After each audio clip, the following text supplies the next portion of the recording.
believe everybody is here. We have Bob, Shannon, Edward, Linda, myself, and Patrick. From the city, we have Andy, Jennifer. Oh, and Justin just joined us. From the city, we have Andy, Jennifer, and MK. And Should we need to do roll call? I can't remember. Yes, if you'd like, I can do the roll call for you. Okay, great. Chair Carter, Here. Vice Chair Bluth, Here. Connor, Here. Hunter, Here. Justin Polly, Here. and Linda Rath, Here. and Patrick Triggan. Here. Great, that makes everyone. Thanks so much. Great, thank you. Okay, I'm going to open the consent agenda. On the consent agenda, we have just the approval of the minutes from the last meeting. Is there anybody from the committee or the public who would like to make comments on the consent agenda? I will take this opportunity to announce a method that we can accept public comment. You can comment by dialing the number 831-225-0330 and dialing the conference ID 1927648. Again, that phone number is 225-0330 and conference ID is 1927648. Thank you. Thank you. Do we have any public comment? Great. Seeing none. There is a bit of a delay. There's a 10-second delay from our meeting to the live YouTube version of it. So we like to give about 30 seconds after we announce that. But so far I see no callers have called, so I would say it's safe to move on. Okay, thank you. I'll take a motion for approval of the consent agenda. I move that we approve the consent agenda. That was Edward. Is there a second? I will second. This is Shannon. All those in favor, please say aye. Aye. Aye. Aye. Sorry, can we do another roll call vote? I'm sorry. No worries. It's easier in teleconference. First off, Chair Carter Aye. and Vice Chair Bluth. Aye. And Committee Member Connor Aye. and Hunter, Aye. Polly, Aye. Rath, Aye. and Tregenza. Aye. Great, thanks so much. That motion carries unanimously. Next, we are going to move on to public comment on items not on the agenda.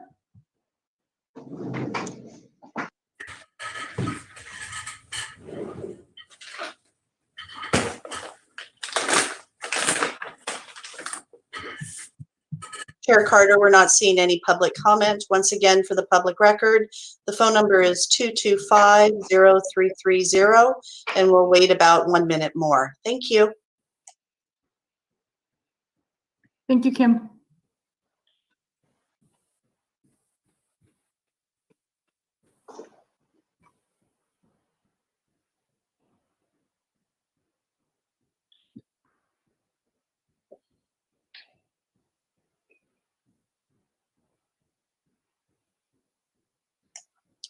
There is no public comment. Please proceed. Thank you. Next, we're going to open the first public appearance item.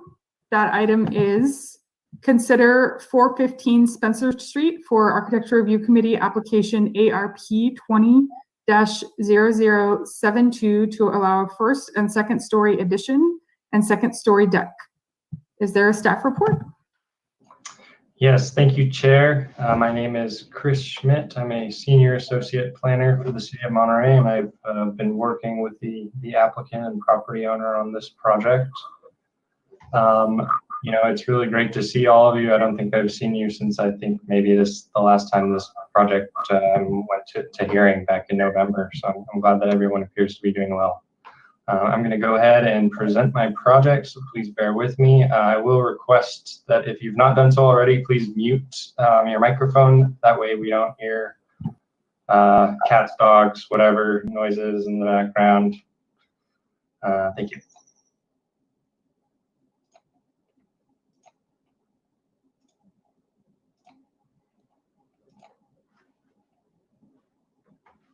Okay, if you all can see me, I would appreciate just a nice nod. I think even if I see one person, good. Okay, so yes, we are looking at the project again at 415 Spencer. This is a project that the ARC had seen in the past, or at least now a different iteration of that project. So we are looking at a first and second story addition and a second story deck. Staff's recommendation is to approve the project. Just a little bit of background information about the project site. It's zoned R3, which is our multifamily district. It's got a general plan designation of medium density residential. And it contains an existing single family residence and an accessory structure in the rear yard that is proposed to be removed. Some additional background information. So the ARC approved the original project in November of 2019. There were two view impacts identified and one privacy impact. The ARC voted, I believe it was a 5-to-1 vote to approve the project. And then one of the neighbors who attended that hearing to explain his impact appealed the project, and the rest of those neighbors basically worked with him on that appeal. In December, the Planning Commission granted the appeal and advised the applicant to better integrate the two-story addition, which is at the rear with the existing building, and to lower the plate heights of both of those new floors. And then now in 2020, the applicant submitted a new application and fee with a new set of plans, and here we are today. So I just included this table just to show the project's consistency. If you've got any questions about consistency, please let me know after the presentation, and we can discuss. So here's the site survey showing the topography and the existing structures and vegetation. As I mentioned, the rear of the property contains that accessory structure that is proposed to be removed.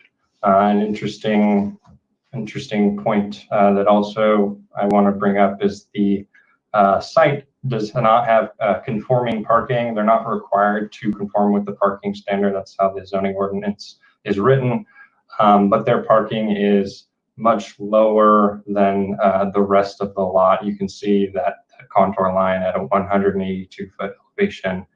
Just above it is about 187 as you walk into the existing front porch area. Also worth noting, in the back, kind of westernmost corner, the elevation is about 197 in this small corner. So there's a lot of topography at this site, which really, I think, caused some of the view and design impact issues. So here's the existing home floor plan. It's a modest home, fairly small, and the applicant is proposing a fairly substantial addition. And here's the proposed site plan showing that addition. So the addition is located at the rear. You can see it's kind of highlighted with this shading, and then the applicant is going to do some other exterior modifications that I'll show with the elevations. Here's the floor plan of the total floor plan of the first first floor, and it's kind of a split level. You can see the existing home on the right-hand side. And there will be a little bit of work done there, and then you will walk up a small set of stairs to the first floor of the new addition. And then here's the second floor of the new addition, and then just note there's a balcony that faces Spencer Street and the front of the home, looking towards the ocean view. And so here is the existing home. As I mentioned, you can see that that parking pad is fairly, is much lower in elevation than the rest of the lot. And the lot slopes to the right. If we're viewing the home from the front, that's in the north direction, and then it also kind of slopes towards the back as well. So here are the proposed front and rear elevations. The front on the left. I will show the previous plans to show what those differences are.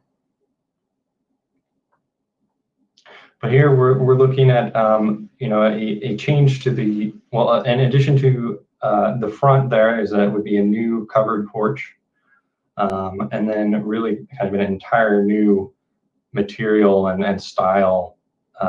It's kind of like a mission revival sort of design.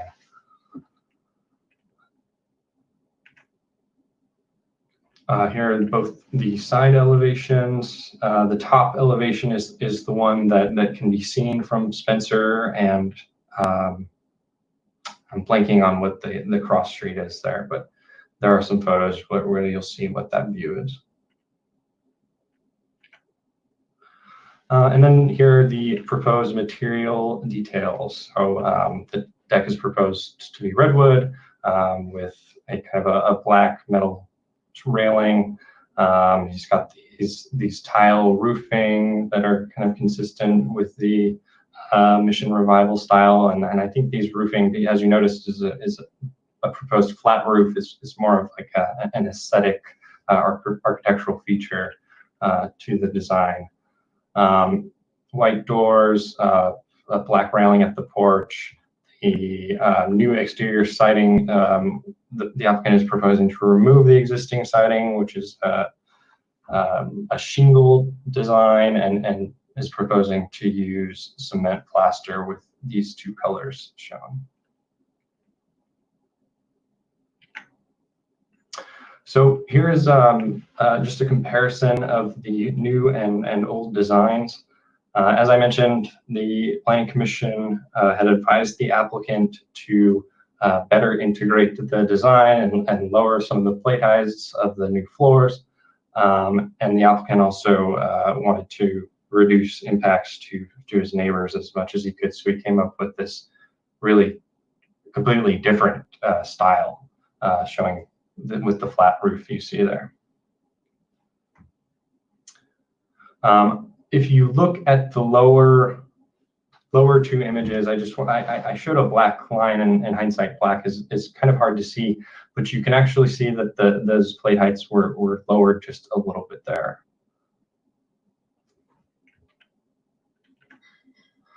And I tried to display that with these orange boxes. So you can see the new design on top and originally approved design on the bottom. And so the point is the height of those orange boxes has been relatively compressed in relation to the rest of the buildings.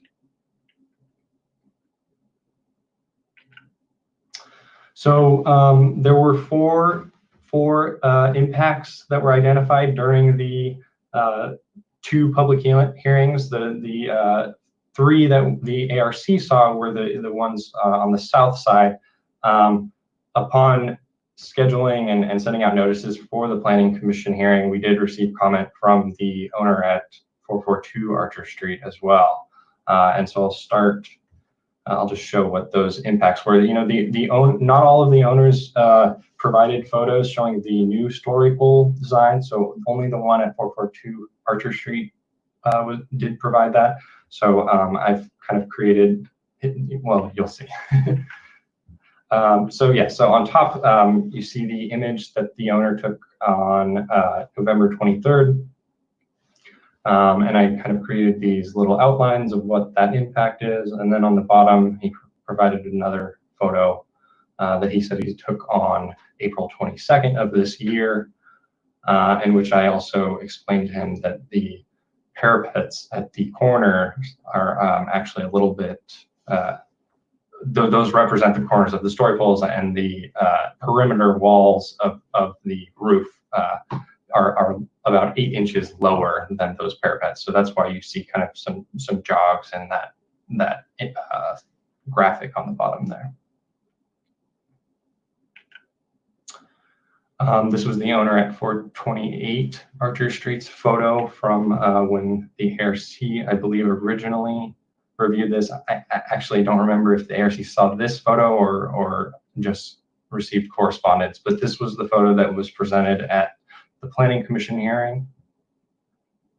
Again, I've tried to simulate the impact. Oh, I don't know what happened there.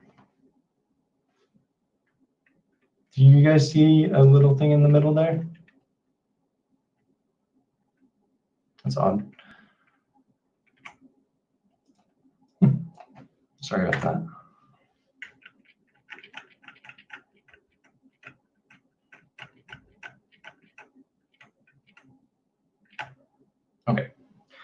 Okay, sorry about that. So again, I've tried to simulate that impact. This was the appellant's home. He made most of the public comments at the ARC hearing and submit the appeal and attended the Planning Commission hearing as well.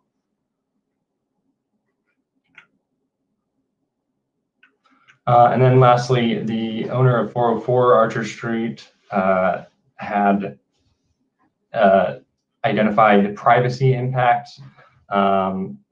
Staff still really maintains that the homes are so far away that this is the privacy impact is not unreasonable. I think I measured approximately from the point that this photo was taken is about 90 feet to the new addition, and that's from their deck. I think the ARC was able to view from the deck at the field trip back in November. And then I think their primary concern was viewing into the backyard, the deck, and their living room and kitchen on the first floor. The kitchen is about, I think, 110 or 115 feet away. So in order to approve the project, the ARC has to make 4 findings. Staff has been able to make these findings that the project siting, form, mass, and architectural style are appropriate. It meets the development standards. The mission revival design elements are consistent with those that are found within this neighborhood and Monterey. Again, the home is substantially set back. The applicant's new design shows an improved single-family residential character, where the Planning Commission saw there were some multifamily residential components with the original design, and the project is compatible with the surrounding area. The next finding is that views, privacy, and the living environment are not impaired. Staff has found that there are no unreasonable impacts from the project. The next finding is that the project is consistent with city plans and design guidelines. The project is consistent with our development standards, our single-family design guidelines, and the view impact policy. And lastly, that the exterior finish, colors, materials, landscaping, lighting, and other features are appropriate. Again, the applicant has utilized designs that are consistent with some of the designs found in Monterey. So again, staff's recommendation is to approve the project. I think it's fair to say that myself and the applicant really don't want to have this project appealed again. So if there are members of the ARC that think there could be ways to further mitigate any impacts if we receive comments today, I do want the ARC to consider what options they might want to recommend, and I can certainly help work through those, and the applicant applicant is here as well to answer any questions or anything like that. So with that, that's the end of my presentation, and I'm available for questions. Thank you, Chris. Thank you, Chris. Does anybody on ARC have questions for Chris?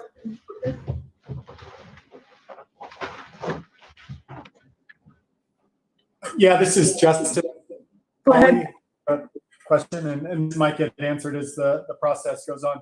Are the neighbors that complain 442, 428, 416, and 404, when you held up the pictures, it really looked like only one of their conditions was improved.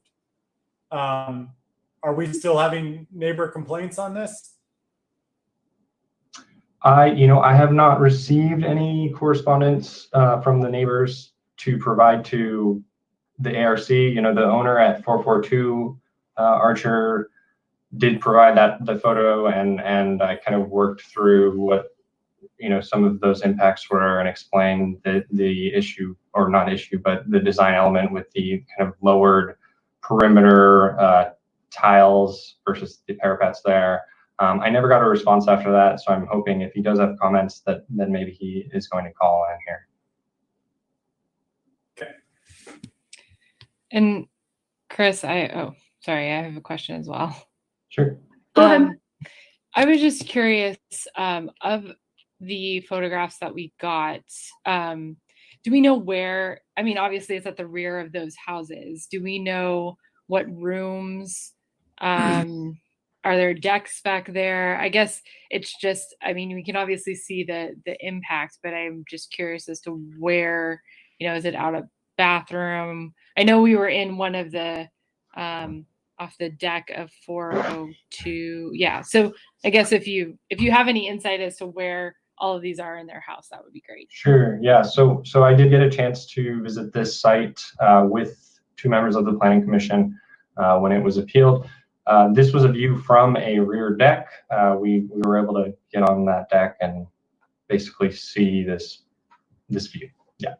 Okay. And for this one, this was the only property that I was not able to go into their backyard. It's really hard to say where that view is from. And I did not hear from the owner of that property. And I think he lives outside of Monterey. This one, I did get to view this from their yard. I think this photo itself is taken kind of in the middle of their backyard. They do have it's not really a deck, but it's kind of a porch patio outside of their rear door that is raised a little bit, that I think there's a little bit better view. But this was kind of right in the middle of the backyard. Thank you. Hey, Chris, I watched the Planning Commission appeal meeting, and the person who brought the appeal, I think the name was Gwen, listed a number of issues. There was some issues with water, issues with CEQA. Are those relevant at all, or are they just something that comes later as part of the development of the property after we approve this? That's a great question. Thank you, really thank you for watching the Planning Commission meeting. No, I don't think that those items were relevant.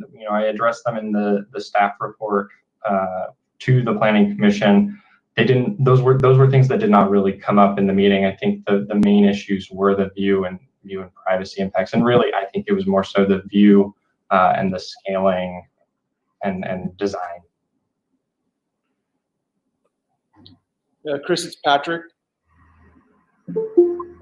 The Planning Commission was really concerned about that plate height, and so do you have the actual numbers of how much it's been lowered?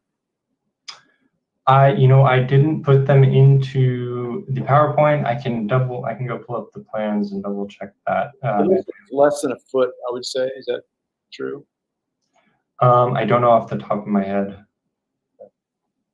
I think it was close to 1.5 feet. They lowered it 1.5 feet. I think so, yeah, and I think that was for both floors, each of them. Thank you.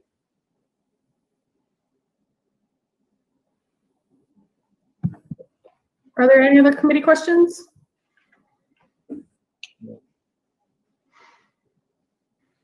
Hearing none, we'll ask the applicant if they have a presentation.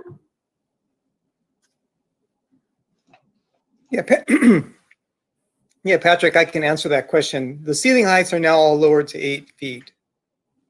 So that's where they stand, and I'm hoping that we're not going to be asked to be lowering them lower than 8 feet for the ceiling heights. The reason the plate itself is a little bit, well, between floor to floor is a little bit different because we're cantilevering both ends. We have the members in there that are a little bit deeper than usual. Let's see. We have there's a lot of moving parts to this this design because we're dealing with needing to exit on the the side away from Drake Street onto a patio, and we don't want to be below that patio. Excuse me. And plus there's just the topography. We already have to do quite a bit of a cut into the side hill, and we're having to do that all by hand because of access issues. So trying to minimize the amount of cut that we have to do on the property, minimize the amount of retaining wall that we'll have to have. Let's see. So we did meet the, I mean, they asked us to lower the height of the structure. I think they said at least 2 feet or something like that. We lowered it 3.5 feet. I was hoping it would be more. And actually, I have to say that I agreed with, especially after, because I saw the view from 442 Archer the same time everybody else did, and I was really surprised. And so I agreed with lowering the height of the structure. And so there was the lowering of the height, and we conformed to that, and also to lowering the plate, and we just to do all we could to bring that height down. And we're up against there's several engineering issues having to do with the cantilever and having to with the topography of the lot is making it difficult to get it down anymore.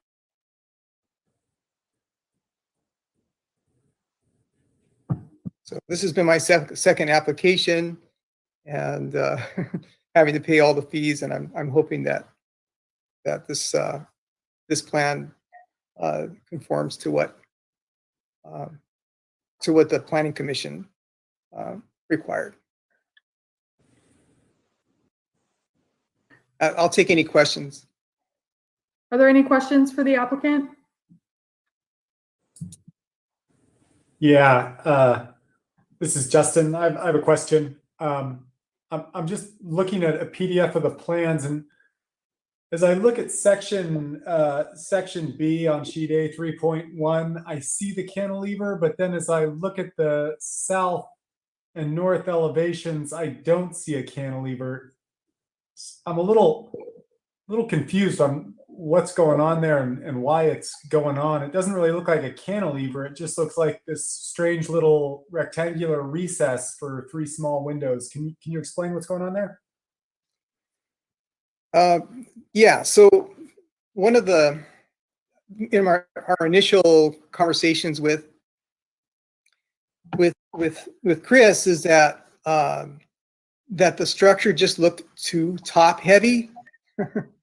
The reason why the cantilevers are important is the one in the front on the Spencer Street side, that cantilever there is to try to maximize the extent of the deck, so that we're cantilevering over that side, and then the one in the back was to be able to fit basically the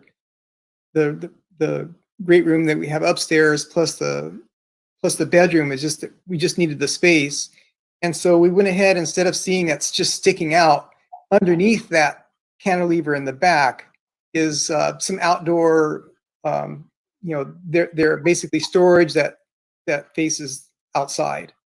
But I didn't want to lose the window back there, so there's a space in there that you see the windows going. But the cantilever's there. In the future, I want to have the property available to be able to put garage back there. The street parking at Spencer Street is at a premium. And so to eventually be able to put a garage back there, in order to do that, if I don't have some part of, basically what would have to happen to put a garage back there is that I'd have to remove that exterior storage, and then a garage could be put up against the house. Otherwise, we don't meet the setbacks. I don't know if that answered your question, but Yeah, I guess that long range plan of the garage is a little confusing, but I think it's not really relevant to today's application.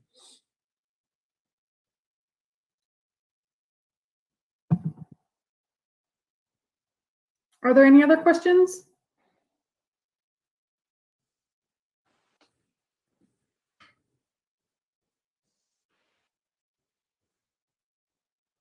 Okay, hearing none, we'll open this up for public comment.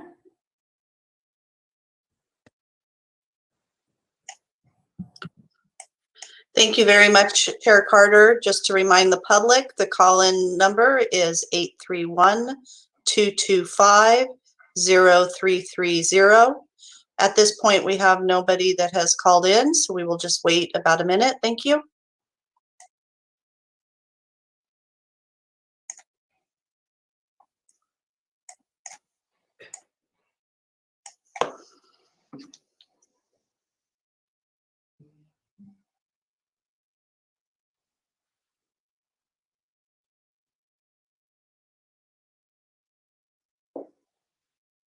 Welcome to Survey Bridge.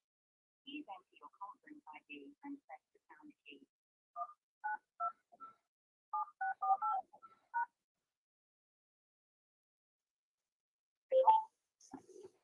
You are the last party in the conference. You will hear silence until the conference begins. So, Chair Carter, nobody's called in, and I did check the system with my own phone, so it is working. So there is no public comment on this item. Thank you, Kim. Okay, I'm going to close public comment at this time. I'm going to open it up for committee comments.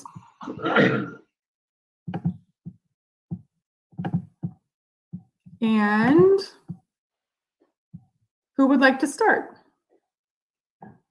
I'll go ahead and start, Zoe. Great.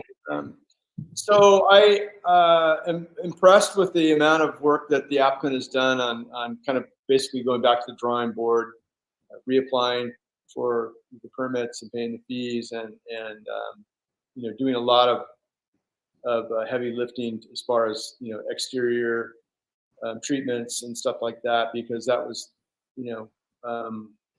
he's not cutting any corners, obviously. The one thing that was brought up by at the planning commission meeting, which was something that we hadn't factored in, I don't think, as our committee, was the existing view that the applicant already has. There is a so typically with the ARC we're looking at shared views, and I'm not sure if existing views is even something we're supposed to consider, but the house does have a view of the ocean from its front living room or great room or whatever that is. So he's adding to his view and taking advantage of the views of 4 people of his neighbors behind. So I'm not sure if that's something the ARC is even supposed to consider. He's not just getting a new view, he's adding to his existing view. So there's that. But I think they've done a really good job. They've met all the guidelines, and I think it's going to be an asset to the neighborhood. I drove up there today and walked around, and so that's my comment.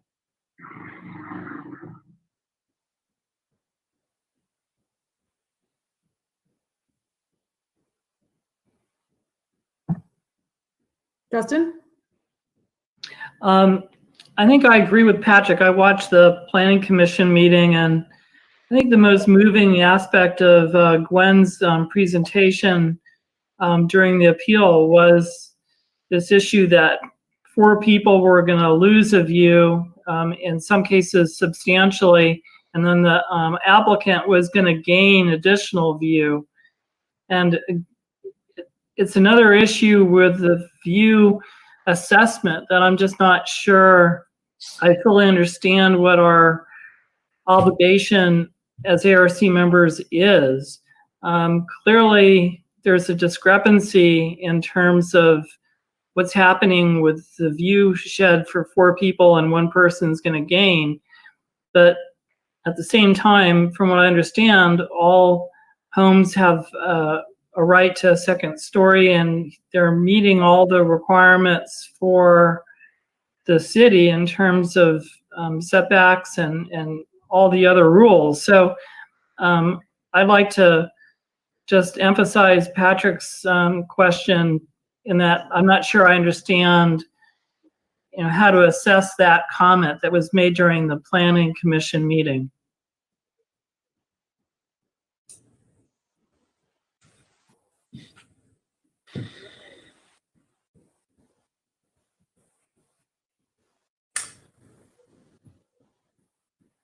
Is that something staff could,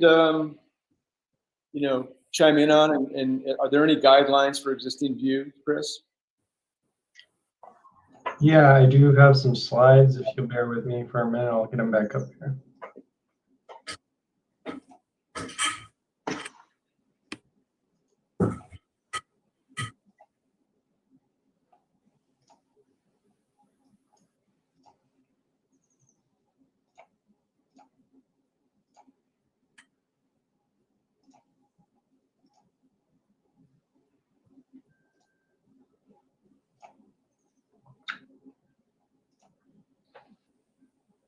Okay, so the city has a few different policies, and they're found in, there's adopted view impact policy. The single family design guidelines also have some view impact policies as well. But basically the idea is trying to have shared views. And so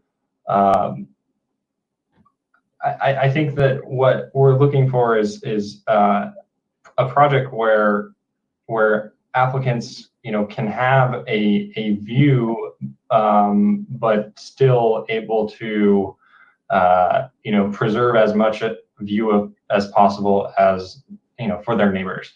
In terms of the question about, they've already got a view, can we allow the second story?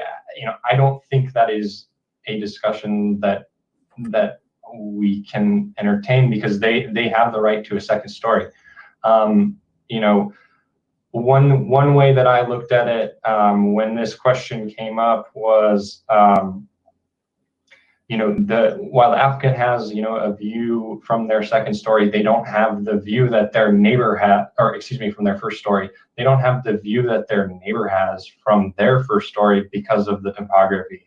So it's not that the applicants, I'm hesitant to say that the applicant's first story view is comparable to the view of the neighbors uphill. So with a second story, they're able to get a view that is similar. They're still lower in elevation. The neighbors still are going to get some impacts on any second story structure that is going to be approved at this site, unless we're going to say that no second structure is allowed, which I'm very hesitant to even say that that's something that we can do. It's not a precedent that I would be willing to support at all. So anyway, moving on just to these policies. So you should protect the views that are existing to the extent feasible and equitable. And I think the key points to that policy is feasible and equitable. Given the development standards, given what's allowed in the neighborhood, which this is an R3, a multifamily district. If you did drive by and see the buildings nearby, they're massive multifamily buildings that, cover the whole lot. I don't think something like that could be allowed in today's standard, but something very similar in scale possibly could. So feasibly, the applicant here has identified these impacts, seen that he's making an impact to his neighbor at 442 Archer, which he had not seen until it was presented at the Planning Commission meeting, and has made changes to try to mitigate the impacts. And he's done it in a way that I think is much more equitable than the design before. He's removed some of the design elements that were, had much more view blockage. So moving on, existing development and new construction should have access to views. The way that I interpret this is, of course, existing development should have access. That's kind of the main point of the policy above. But new construction and construction that is permitted by our development standards also should have access to views. Moving to the next policy, changes will be required if alternatives are identified that achieve the square footage and other project objectives. The applicant has essentially done that. It's a nearly exact same square footage, and he's still able to get a very similar view that he had proposed before, although he lowered his height by about a foot. And then the designer is responsible for demonstrating the view impact is reasonable and unavoidable. And in the case of the previous design, I think that staff and the applicant were not able to demonstrate that, and the Planning Commission has architects that made suggestions that are displayed in this new design. I have one more slide. So these, I believe, are from our single family guidelines. So new development bulk will be minimized through creative site planning on small sites with minimum setback requirements and proportionally large dwellings. So I think I brought this up when I first presented the original project to the ARC, and I certainly remember doing it with the Planning Commission. But I presented this figure that showed what the actual developable areas are at this site. And I could go back to the table that shows what the setback standards are. But if you trust me on it, and I'm sure you can look at it on your report, the applicant is not close to required setbacks. He's designed and cited the project in a location that he is attempting to minimize impacts to not only the neighbors that complained, but the apartment buildings next door on the uphill side of Spencer Street that have balconies and views of the ocean. So any closer in that direction, he'd be impeding views for his neighbors at the apartment. So he also created this rather narrow design of the new addition, rather than perhaps rotating that addition and having a two-story building that may not be so close to the rear yard and may alleviate some of the privacy concerns of one neighbor, but a two-story addition that spans basically the entire width of the allowed developable area within the areas outside of the setback areas would further block his neighbor's view. So he's created this narrow addition in order to create a view between structures. And leading on to the next policy, buildings are to be designed so as not to totally block views from neighboring structures. I think I just hit that point. And then balance between preservation of existing view and establishing view potential for new development. I don't think I need to elaborate on that either. He's establishing his own views and still trying to preserve some of the existing views. So I hope that very, very quick review of the view impact policies helped. If you've got questions, please let me know. Thank you.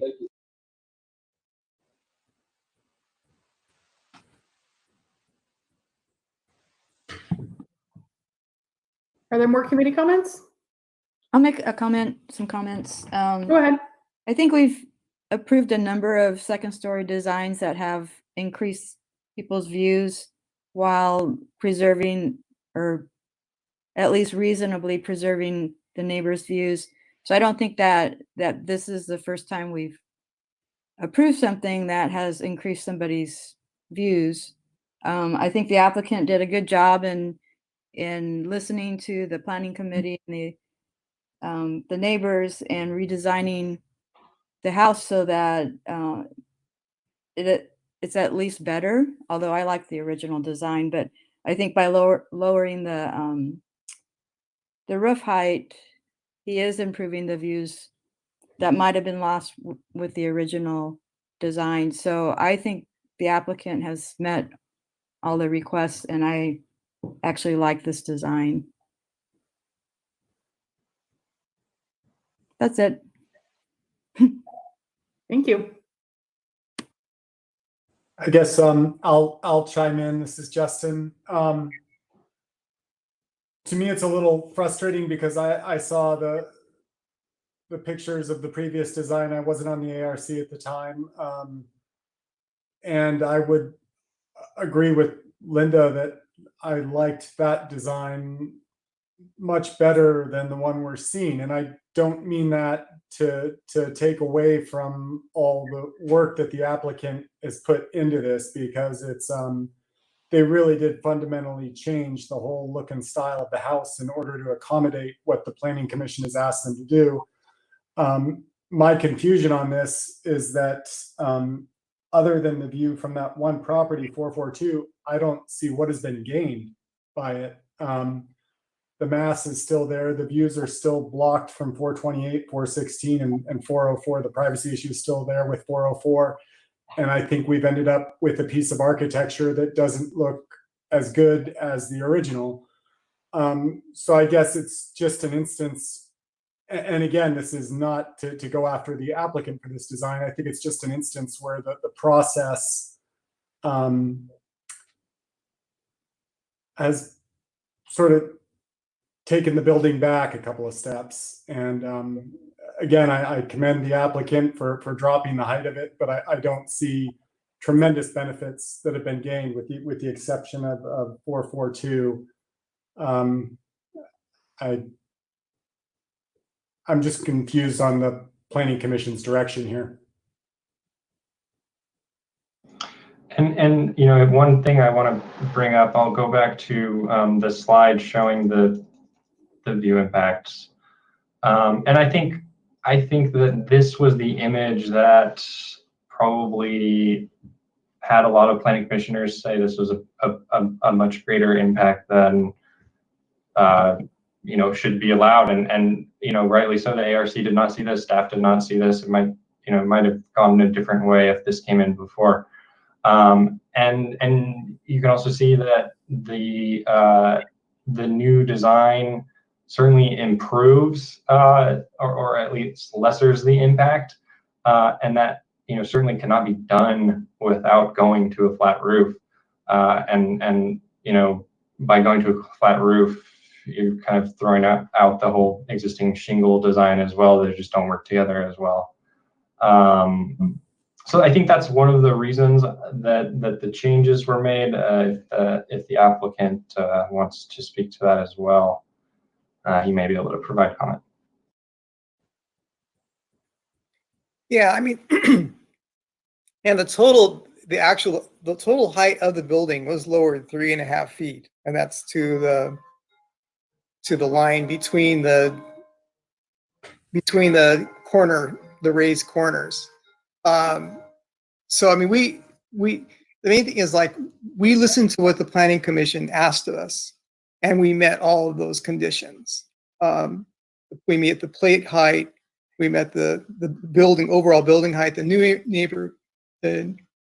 New Monterey Neighborhood Association also asked that we lower the height 2 to 3 feet, and so we did better than that. And so we're coming into this saying we've done what was asked of us. And you know, actually, I really like the new design because it matches the front of the.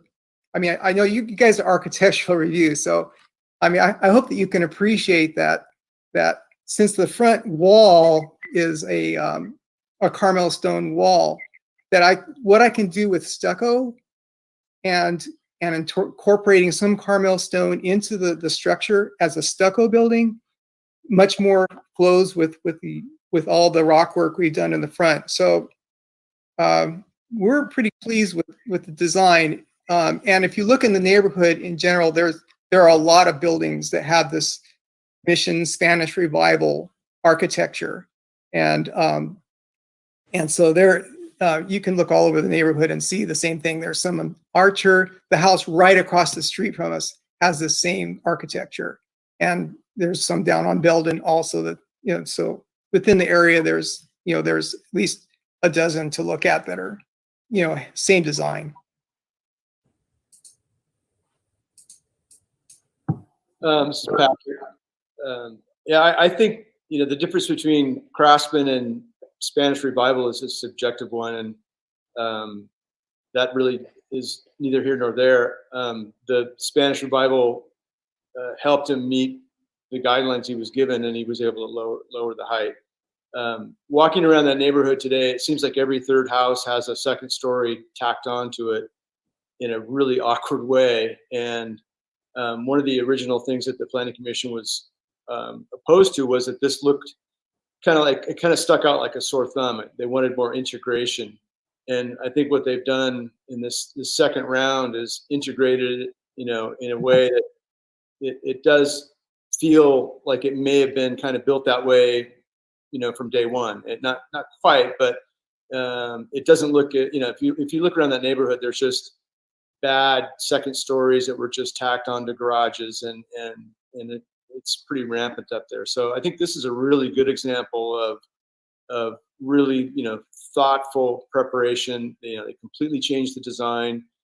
I agree with Rob that it's gonna match that Carmel stone front wall, and it's gonna look really nice. So I like Craftsman style too, but you got to have peaked roofs, and you can't do that. So I think this is a good solve for that problem.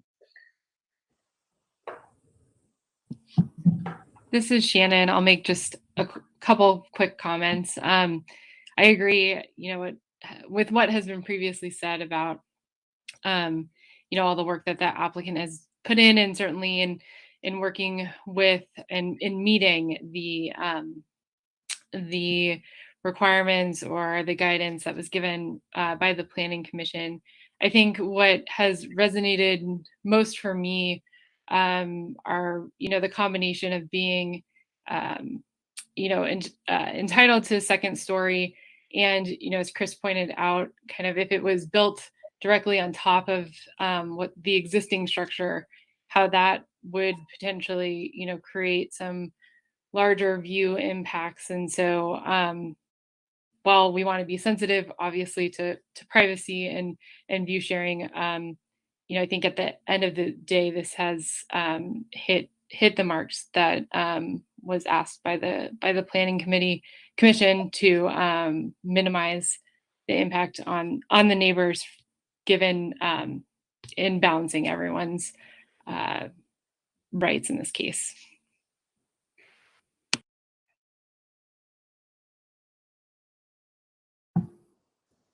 Ed, do you have any comments? No, I don't have anything to add. I just would agree with what everybody else has said, and I think that this applicant has gone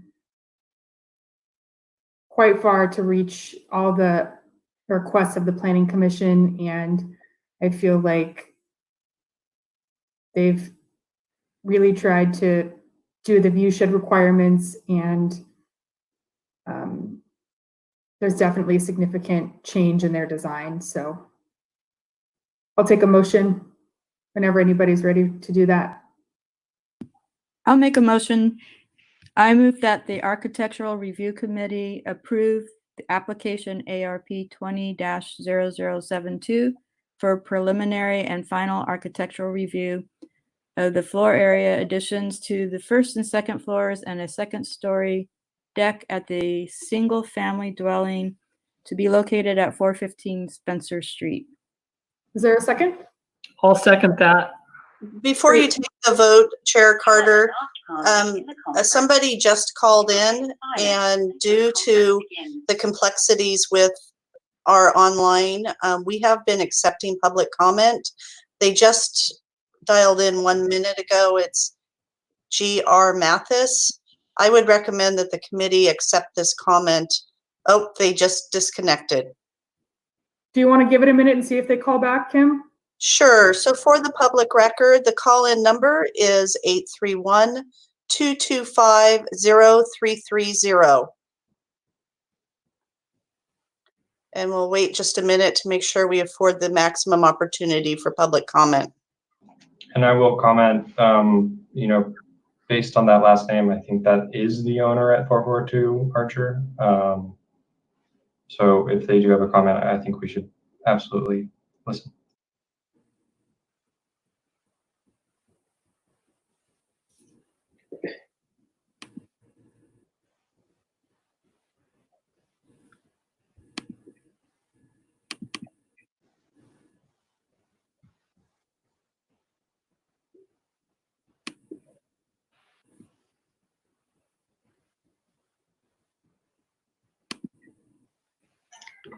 Well, maybe I'll take this moment just to make a point of fact that I noticed. Please. I'm sorry, Andy.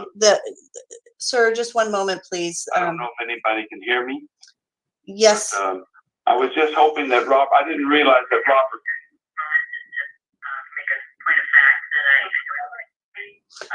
Sir, what's helpful if you move away from your TV? Can you go into another room, sir?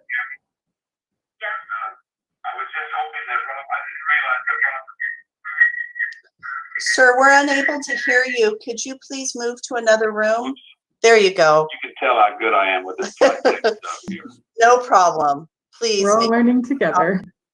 No, I finally saw the original plan where the first floor was a 10-foot ceiling and the second floor was a 10-foot ceiling, and that there was 3 or 4 steps from the first floor of the original home to the first floor of the new addition. I'm living on the edge of being able to lose all my view by if the house goes up 6 inches or down 6 inches. I was just hoping that if they could level that first floor out, I would have my view anyway, and that Robert would also have a much better view than I have, and a much better view than he had before, of course. So I appreciate all the effort that he's done to level that top floor out to give me at least an opportunity to see the bank on the far side of the bay. Knowing that there's no restriction on 2-story homes, it's an arms race to see who can get the view, and I'm losing that race today. Thanks for your help. Have a great day. This is Glenn Mathias signing out. Thank you very much for your call. You are the last party in the conference. So that's the end of public comment. I'll return it to you, Chair Carter. Thank you, Kim.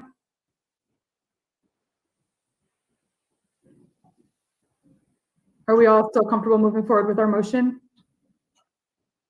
I am. Okay, let's take a roll call vote then. Did we get a second? Yes, Bob seconded. All right.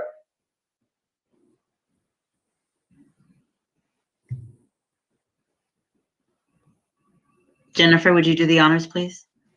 Sorry about that. I had to unmute first. Yes, I will pronounce the roll call now. So first we have Chair Carter. Yes. And Vice Chair Blue. Aye. Committee Member Connor. Yes. Committee Member Hunter. Aye. Committee Member Polly.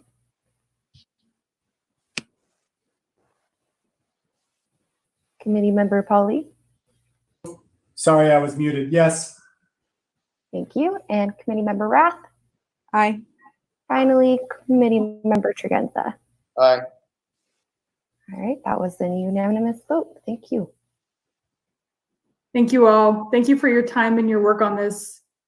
And this can be appealed to the Planning Commission in 10 days. Thank you, everyone. Thanks. Is there any open committee comments?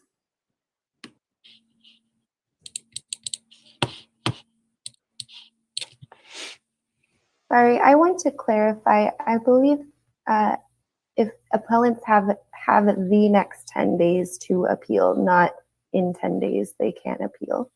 I just want to make that clear. Thank you, Jennifer. That's correct.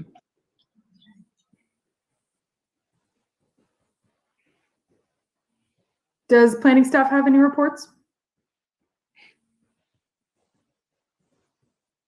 No, we do not. We have 2 upcoming projects, 752 Lily and 300 Cannery Row. Chris again will be providing the presentation for Lily, and I will be providing the presentation for Cannery Row. And I want to make it clear that this is a discrete portion of the Cannery Row. This is only for that portion of their ADA ADA pathway through the rec trail. So it has to do with that interaction with the rec trail. That is the discrete portion of that larger project that you'll be reviewing for. And will that be our next meeting, Andy? That's correct. Great. So, Andy, I have a question. I saw in the news that the 2600 Garden Road has received its approval for water credits, et cetera. Are we going to be seeing that sometime in the near future? You will definitely be seeing it in the future, whether it's near or far, we'll see. The plan is to come forward before the ARC with 2 options for both 2600 and 2000 Garden Road, in that you'll be asked to review for both a project with and without water. But yes, it's very good news. Most likely we'll just be going forward with water. The water piece isn't final yet, is it? It is final in that there was a resolution that was approved by the Water District Monday night. And so they are committed to allocating a portion of the reserve water, a little over 5 acre-feet, and that is to serve these 2 projects because they are close to shovel ready is the term. So they're working hard on responding to staff comments with the incomplete letters, and you should be seeing it sometime in June or July. And we are going to try to break it up so that you're not reviewing both on a single night. I mean, it's not about convenience necessarily, except it just kind of falls that way. Mm-hmm. Well, that's exciting. It's a big step for Monterey. Absolutely.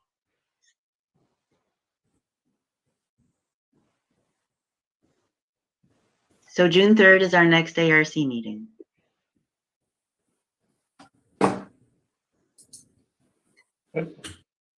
And yes, maybe after adjourning, I can show you what the timer looks like, Zoe. That would be great. All right. If nobody has anything else, we will adjourn at 5:03. Great job, guys. Thank you. Take care, everyone. Bye.